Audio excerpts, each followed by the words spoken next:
Men always use that, don't they, as their defining compliment. She's a cool girl. She's not like other girls. She's a cool girl. Hey, you want to go upstairs and watch SportsCenter? In her 2012 bestseller Gone Girl, Gillian Flynn gave this trope a name and proceeded to savagely tear it to pieces. Cool girl is hot. Cool girl is game. Cool girl is fun.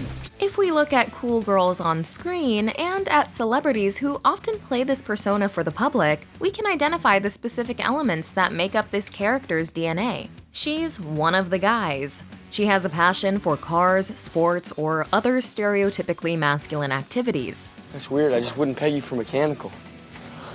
Well, I don't really broadcast it. Guys don't like it when you know more about cars than they do. The cool girl reflects the male protagonist's interests. She likes what he likes. If he likes girls gone wild, she's a mall babe who talks football and endures buffalo wings at Hooters. She's fun-loving, raunchy, and uninhibited. She likes junk food and beer.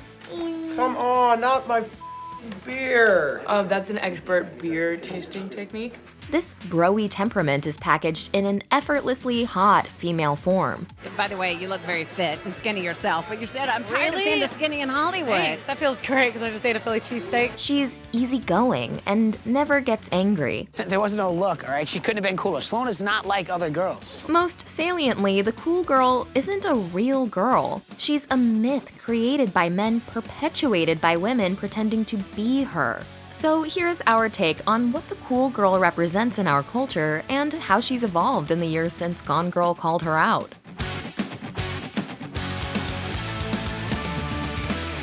This video is brought to you by Skillshare, a learning platform that offers thousands of online classes to fuel your creativity and career. Right now, Skillshare is offering our viewers 2 months access to all their classes for free. So click the link in the description below to sign up now.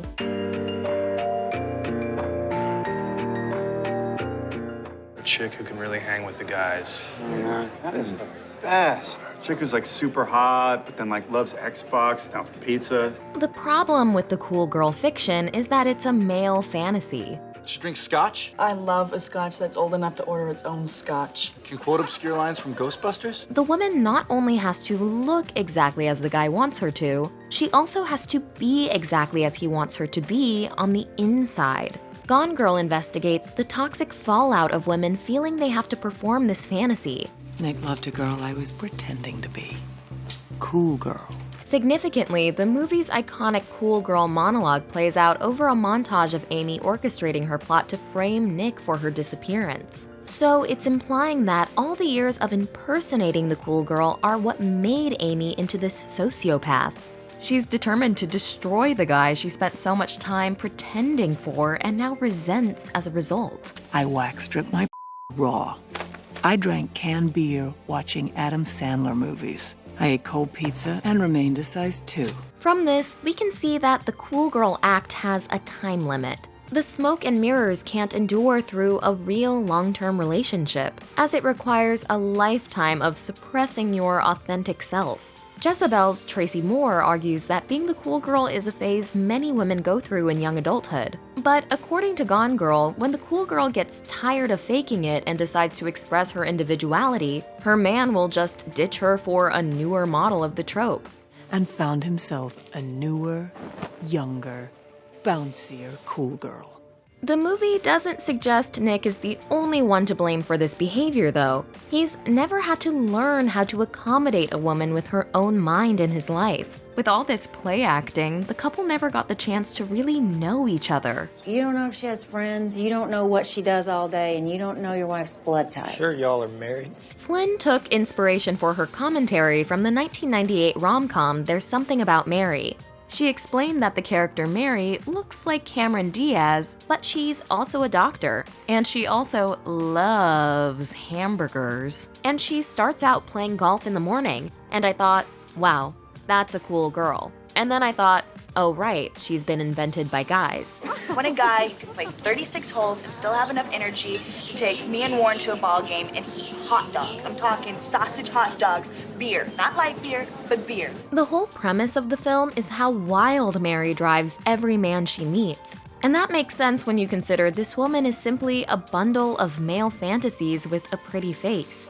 You know, I don't think that they have enough meats on sticks. The cool girl was around in our culture for a long time before Flynn gave her a name. Countless shows and movies through the decades have used a cool girl to be the guy's dream. Look at Donna in that 70s show, a beautiful spin on one of the guys. Hey, remember when we were 8 and I beat you at wrestling? That was fun. In 2005, How I Met Your Mother opened with Ted falling head over heels for Robin, the perfect girl who only wants something casual. I mean, the most I can handle right now is something casual. In 2004, Lost's Kate, played by Evangeline Lilly, embodied the beautiful tomboy who unintentionally enchanted the two most handsome males on the island. I never wore pink. 2007's Transformers gave us one of the most perfect examples of the trope in Megan Fox's Michaela. Whoa, nice headers. You've got a high-rise double-pump carburetor. That's pretty impressive, Sam. This easy, timeless pairing of hot girl and hot car might also remind us of Cindy Crawford's iconic 1992 Pepsi commercial, which began with her driving up in a sick ride to a dusty gas station. Starting in 2010 in the MCU, Black Widow became beloved in a male-heavy space by looking like Scarlett Johansson while being truly one of the guys. We're still friends, right? Depends on how hard you hit me. She offers a supportive presence in the other Avengers' lives without outshining them. Even in a movie as self-aware as Deadpool, the love interest Vanessa is really just the cool girl trope to a T. Jesus Christ, it's like I made you in a computer. In most on-screen depictions, female viewers aren't really supposed to identify with the Mary. Our audience surrogate is the male protagonist, and we view this woman through his gaze. So, far from being empowering to women, this character, who attracts every man for miles without trying to, who eats whatever she wants and stays effortlessly thin, sets a new impossible standard. We had like a whole pizza, and then I stopped at McDonald's and got a double quarter pounder.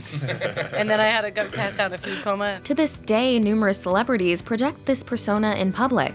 Best video game ever created. Halo. Best video game console ever created. Xbox. The actual cool girl may be a phantom, but she comes to life because women watch the Marys on screen and try to emulate her. The cool girl in real life is, as Gone Girl puts it, a woman who has watched too many movies written by socially awkward men who'd like to believe that this kind of woman exists and might kiss them. Well, I know he's a little different, but that's what I like about him. He dresses like a complete dork. He chews with his mouth open. The irony of the cool girl is that a big part of her act is not caring, not trying, not needing the man. But performing the cool girl persona is an extremely demanding effort. Of course, it's important to note that men don't have a monopoly on enjoying food or sports. Many women are genuinely passionate about traditionally male activities, and this doesn't have to be some kind of calculated act. Whatever you think about the whole superhero movie genre, at least it's getting people to read the original source material. I cannot believe that you read comic books. I mean, you're a girl. A number of women who come off as cool girls can be positive role models. Obviously, it's great to see women showing off their sassy wit or embracing a goofy, unpolished, no-filter approach. But ultimately, none of these things matter unless the girl is supremely beautiful. Because the cool girl's true defining quality is, in Flynn's words, that she's above all hot. We can see this dynamic illustrated in Miss Congeniality. FBI agent Gracie starts out with all the cool girl's qualities, but this just makes her the butt of jokes and insults from her male co-workers. What is it, like a woman thing? Don't kid yourself. Nobody thinks of you that way. It's only after her makeover, when she's revealed to be gorgeous, that her quirky, masculine characteristics are received as charming. After we ratify reports and you get all ugly again, I don't know, maybe we could have dinner. So without this prerequisite of hotness, being a badass or a tomboy will not be viewed as cool at all.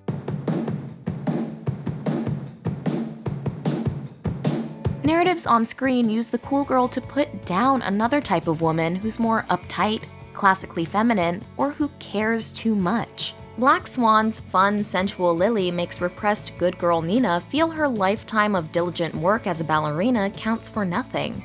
Watch the way she moves. Imprecise, but effortless.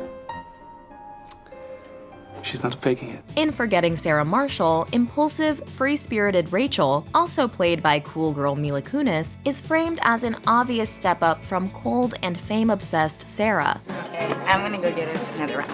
I'll grab it. It's no big deal. Here, you don't have to dote on me. I'm not that type of girl. In How to Lose a Guy in 10 Days, Andy drives a guy away for her magazine article by pretending to be the uncool girl, an ultra-feminine, hypersensitive, needy woman. I used Photoshop at work today to composite our faces together to see what our kids would look like. But the irony is that Andy still can't help making him fall for her because she actually is a bona fide cool girl who loves the Knicks and doesn't watch what she eats. Why do they always forget my bacon? The movie makes a grotesque joke out of Andy's fake girly behavior, which she models after the unlucky in love Michelle character. I'm gonna limit myself to doing everything girls do wrong in relationships. Basically, everything we know guys hate. I'll be clingy, needy, Be touchy-feely. But it never questions why men should be so automatically put off by a woman who's not effortlessly detached and undemanding. Where's the sexy, cool, fun, smart, beautiful Andy that I knew? We also saw this dynamic at play in the cultural response to the 2013 Oscars. After the ceremony, Best Supporting Actress winner Anne Hathaway was much maligned for her perky earnestness. It came true. While Best Actress winner Jennifer Lawrence was the belle of the ball after tripping up the stairs and being characteristically unedited. What went through my mind when I fell down? A bad word that I can't say that starts with F. Yet, while Hathaway's persona may have struck some viewers as performative, both these women were playing a part on Oscar night. And then I came to the Oscars. I'm sorry, I did a shot before I... So there's an inherent misogyny in setting up the cool girl as somehow superior to another kind of woman. Lauding her for being not like other girls elevates stereotypically male qualities over female ones. As Anne Helen Peterson writes, they're basically dudes masquerading in beautiful women's bodies. This is played up in Amy Schumer's A Chick Who Can Hang, where the men's enthusiasm for cool girls is really part of their repressed homoerotic desire. There's this chick at my office right now. I can talk to her about Muay Thai. Plus, she's got just like a little bit of stubble.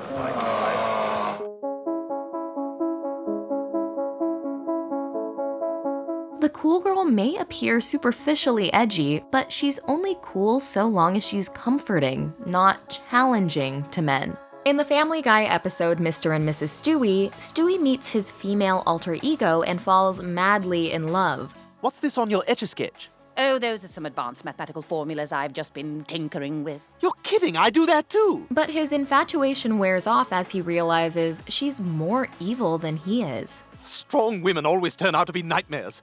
Like Joan of Arc. Hey guys, I'm not like other girls. I kill people and burp and watch so much porn. Isn't that cool? This captures the idea that the cool girl is only desirable as long as she stays on her guy's level and doesn't surpass him either in aptitude or passion. She can't be too intense about anything. On Friends, Ross is drawn to his new girlfriend Bonnie because she's so liberated and cool. Your first sexual experience was with a woman? It was my best friend Ruth, and we got drunk on that hard cider.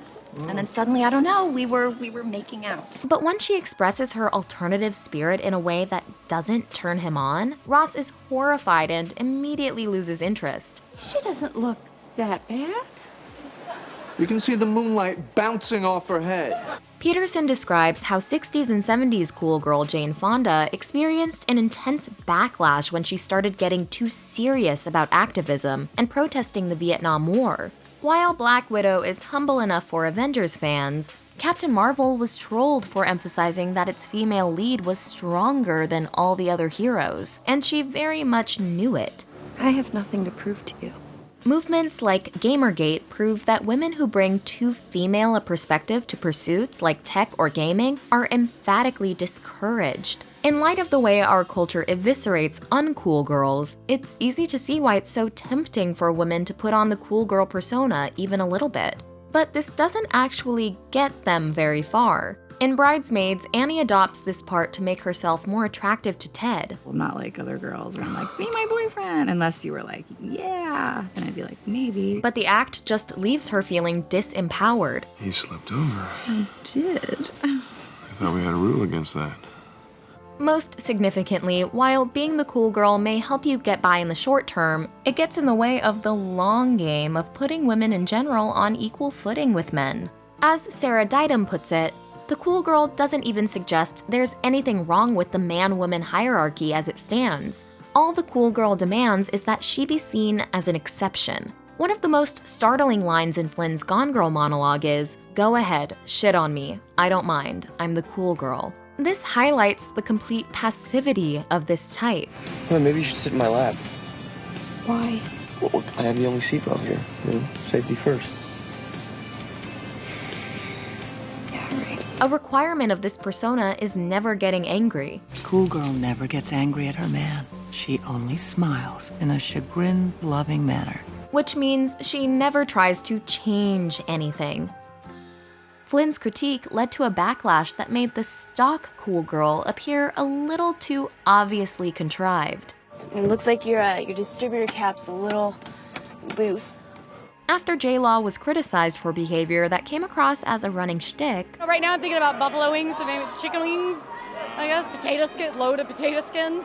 I could keep going. she eventually seemed to mature out of this act. Yet the demise of this blatant version of the trope doesn't mean we should declare the death of the cool girl. She's just evolving, being updated for a new era. Numerous celebrities on social media show the cool girl settling down into married life as they play the cool wife through fun exchanges or pranks with their famous significant others. Bad Moms, another example starring Mila Kunis, presents a cool mom type who is super hot even when she's supposed to be a mess, and relatable because she speaks out about how hard it is to be a mom. I screwed up my daughter's first day at soccer, and I hand-searched my son's poo for a pen cap. Oh, and drinks. A lot.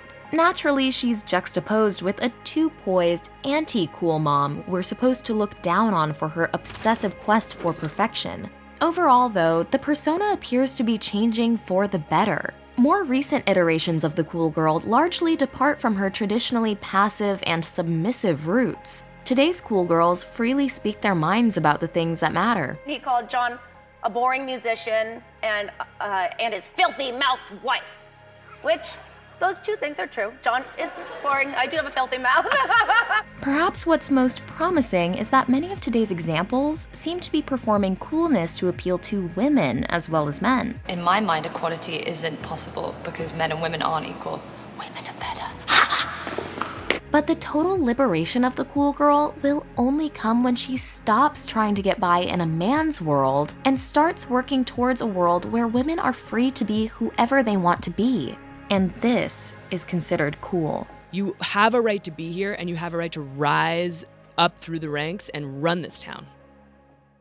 This video is sponsored by Skillshare, an online learning community we love, with thousands of classes taught by seasoned pros. With Skillshare, you can hone your creativity through a class on street photography, creative nonfiction writing, or character animation. You can learn to succeed in business with classes on how to build your Instagram following, create viral content, or manage your finances. You can master new technology through classes on website design and coding basics. You can even add some flavor to your lifestyle by learning to brew your own beer or bake your own bread. Or you can let Seb Lester, a world-renowned calligraphy icon, teach you how to create perfect italic letter forms and become a pro with flourishing techniques. Right now, Skillshare is offering our viewers 2 months access to all their classes for free. Just click the link in the description below to check it out today.